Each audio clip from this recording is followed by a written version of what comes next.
Eu varria aquele chão há 7 anos e ninguém nunca tinha me visto de verdade. Nem os olhos.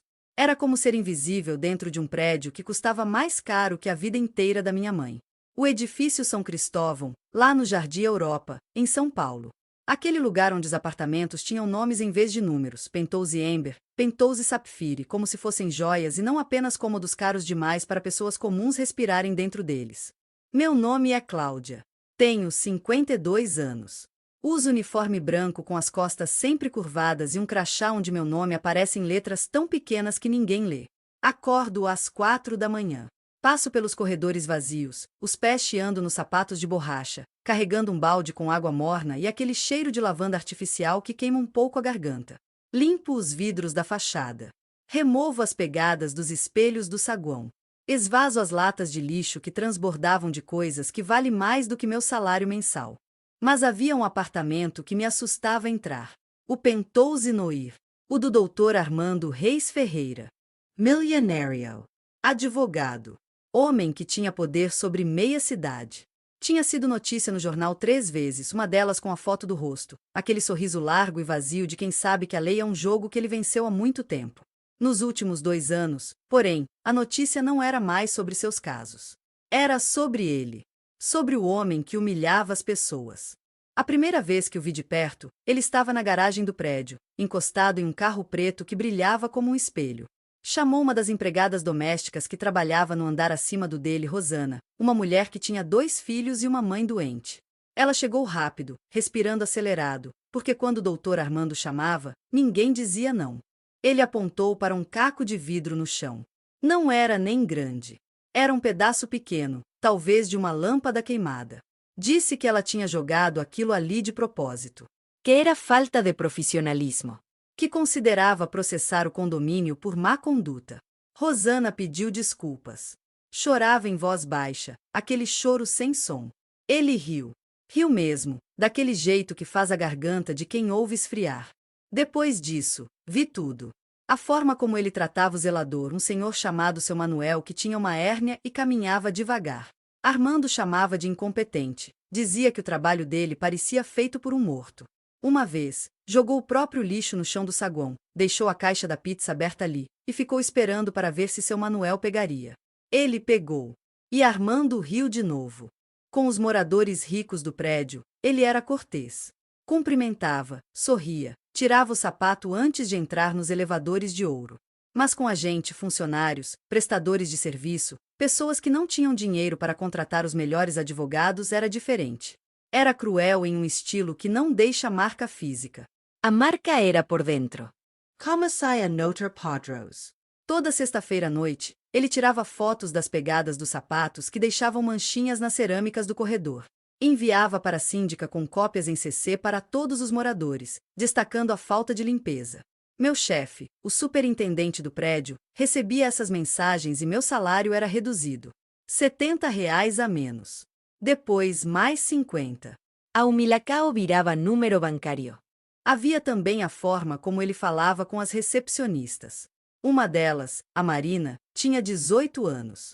Ele pedia que refizesse coisas que já estavam perfeitas, só para vê-la correr. Uma vez, exigiu que ela trouxesse uma água gelada especificamente com 3 cubos de gelo, nem 2, nem 4. 3. Ela levou a água 5 vezes naquele dia porque ele reclamava da temperatura. Mas nada disso era crime. Nada disso era processável. Era só crueldade. E crueldade, eu estava aprendendo, é legal quando vem de um homem rico com um advogado melhor que os seus. Meu mundo era tão pequeno que a gente não tinha escolha além de aceitar. Ou aceitava e mantinha o emprego, ou recusava e virava desempregada. Meu filho estava na faculdade, engenharia, bolsa parcial, eu pagava o resto com minhas mãos e meu uniforme branco. Meu marido tinha morrido 5 anos atrás. Pneumonia. Ele era aposentado como pedreiro e a gente tinha pouquíssimo. Então eu varria aquele chão todo dia, recebia as mensagens cortantes pelo meu chefe, e pensava que era assim mesmo. Que infelicidade é o preço de tentar viver. Até o dia em que encontrei a envelope embaixo do tapete da entrada do prédio. Era uma segunda-feira. 6 da manhã. Frio. Aquele frio de São Paulo que chega sorrateiro e te faz lembrar que estar vivo não é exatamente confortável. O envelope estava fora de lugar. Branco. grosso demais para ser contas.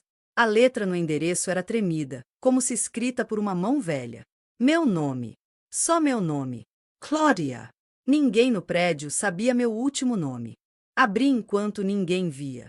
Dentro havia 3 documentos e uma carta em letra pequena. O primeiro documento era um recorte de jornal, de 23 anos atrás. Falava de um caso de estelionato. Um homem tinha logrado uma família inteira, roubado a economia de uma vida, falsificado assinaturas. O homem tinha nome diferente naquela época, Armando César Ferreira, mas a foto, ainda que mais jovem, era inconfundível. Era ele. Era Dr. Armando. O segundo documento era um recibo de um banco, datado de 3 meses. Uma transferência de R$ 50 mil de uma conta que eu não reconhecia para uma clínica particular. O nome na conta era de uma mulher. E havia anotações à mão ao lado: paciente anônima, tumor, sem seguro. O terceiro era uma cópia de um testamento, manuscrito, assinado pelo próprio Dr. Armando. E nele estava escrito que todo o seu patrimônio, a casa no interior, os apartamentos no centro, as contas em banco, ações, joias, tudo seria deixado para uma instituição de caridade. Ele havia riscado e reescrito aquilo 3 vezes, a última delas com data de apenas 2 meses atrás. A carta dizia assim: Cláudia, meu nome é Josefina. Trabalhei com você no edifício São Cristóvão de 2018 até 2021, quando fui embora por motivos de saúde. Você não se lembra de mim porque ninguém se lembra de zeladores. Mas eu estava lá quando Armando entrou naquele prédio. Eu via como ele tratava as pessoas. Eu via a crueldade dele como quem reconhece uma velha doença. Porque eu conhecia Armando há muito tempo. Eu conheci uma mulher que ele logrou. Aquela mulher era minha irmã. Ela se matou aos 39 anos. Deixou uma carta falando sobre a humilhação. Sobre acordar todo dia sentindo-se menos que um ser humano por causa de um homem que riu enquanto roubava tudo dela. Armando foi preso por 3 anos. Saiu. Trocou de nome. Virou advogado e ninguém descobriu. Agora ele está morrendo. Câncer. 6 meses de vida, talvez menos. Isso mudou ele. Fez com que finalmente entendesse. Mas ele não pode confessar, porque perderia tudo. Então está fazendo isso em silêncio. Está doando. Está pedindo desculpas pelo testamento que deixou. Mas há uma coisa que ele acha que precisa fazer. Ele quer que alguém saiba. Alguém que sofreu com ele. Alguém que testemunhasse. Você foi escolhida. Esses documentos comprovam quem ele realmente é.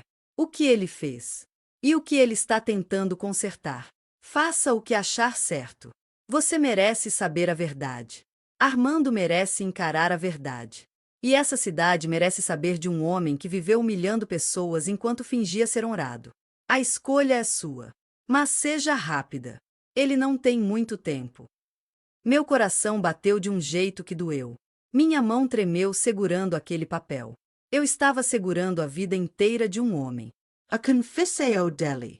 A prova de tudo. Confirme quando estiver pronto para o segundo bloco de 2.000 palavras. Aqui está o segundo bloco.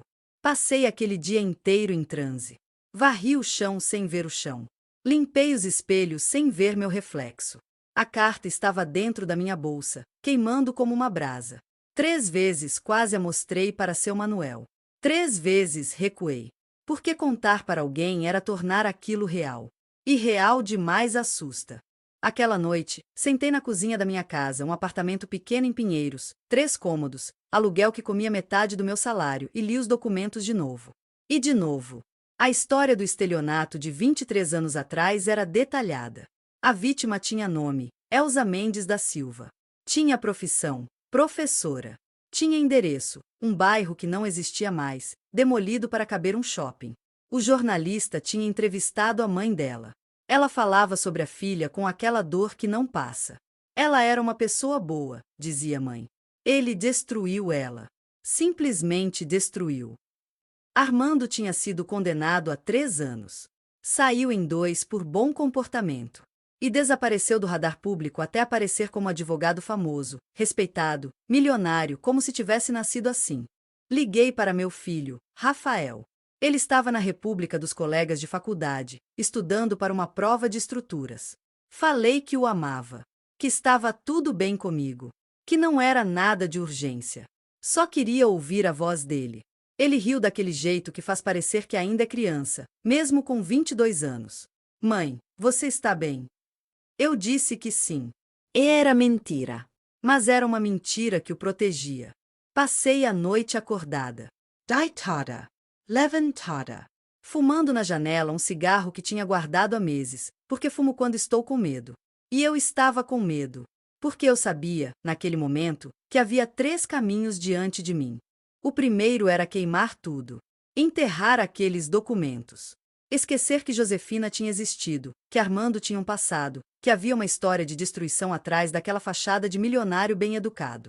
Voltar a varrer o chão, aceitar as humilhações, deixar que ele continuasse vivendo como se merecesse viver. O segundo era ir direto para a polícia, levar tudo, denunciar. Deixar que a justiça funcionasse, se é que funcionava para gente como nós, que não tinha dinheiro para advogado bom. O terceiro era fazer o que Josefina queria. Confrontá-lo. Deixar que ele soubesse que eu sabia. Que havia testemunha. Que sua história não era história, era crime. Era o milacao. Era tudo que ele merecia enfrentar antes de morrer. Na terça de manhã, tomei uma decisão. Mas antes, precisava de provas vivas. Precisava falar com as pessoas que ele tinha humilhado. Precisava juntar mais do que papéis. Precisava de rostos, nomes, histórias que corroborassem aquilo que eu já sabia. Comecei com Rosana. A encontrei na cozinha do apartamento onde ela trabalhava, no andar 15. Fiquei à porta. Contei que tinha algo para contar. Que era sobre o Dr. Armando. Que era confidencial. Rosana ficou branca. Eu mostrei a carta de Josefina. Não mostrei os documentos, ainda não. Rosana Coro. Sentou no chão da cozinha, encostada na geladeira, e chorou de um jeito que fazia parecer que ela tinha guardado aquele choro desde o dia em que foi humilhada pelo caco de vidro que nem tinha deixado na garagem. Ele me chamou de incompetente, disse ela. Na frente da minha filha. Minha filha estava vindo me buscar. Ela ouviu. Minha filha tem 7 anos e ouviu aquele homem dizer que a mãe dela é incompetente. Sabe o que ela perguntou para mim? Mamãe, por que você é incompetente? Eu não tinha resposta para uma criança. Rosana assinou um papel que eu tinha preparado, uma declaração simples, datada, com sua assinatura, dizendo que tinha sido humilhada por Armando Reis Ferreira e que via padrão de crueldade dele com todos os funcionários do prédio. Era a primeira peça de meu quebra-cabeça. Depois, achei Marina. A recepcionista tinha saído do prédio 3 meses antes. Morava em São Bernardo do Campo. Trabalhava agora em um escritório de contabilidade menor. Encontrei ela na hora do almoço. Comprei um café para ela. Contei tudo. Marina ouviu em silêncio. Quando terminei, ela disse uma coisa que me gelou. Ele me pediu para encontrar ele em um hotel, disse ela. Uma noite. Disse que era uma situação que ninguém precisava saber, que ele pagaria bem. Eu tinha 18 anos. Achava que era normal. Que era parte do trabalho. Minha mãe descobriu.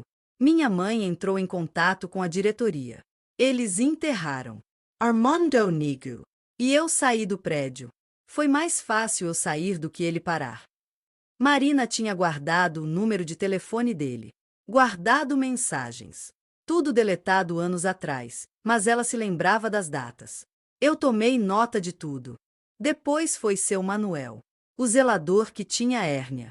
O homem que Armando chamava de morto. Encontrei ele em um bar perto do prédio, onde ia aos domingos beber chopp e ver futebol. Contei para ele também. Seu Manuel ouviu com aquela expressão cansada de quem já sofreu demais para se surpreender. Aquele homem chegou naquele prédio e virou a vida da gente de cabeça para baixo, disse seu Manuel. Meu médico disse que meu estresse subiu tanto que minha hérnia piorou. Pyro. Por causa de uma pessoa que me chamava de incompetente todo dia. Eu tenho 57 anos. Trabalhei a vida inteira honestamente.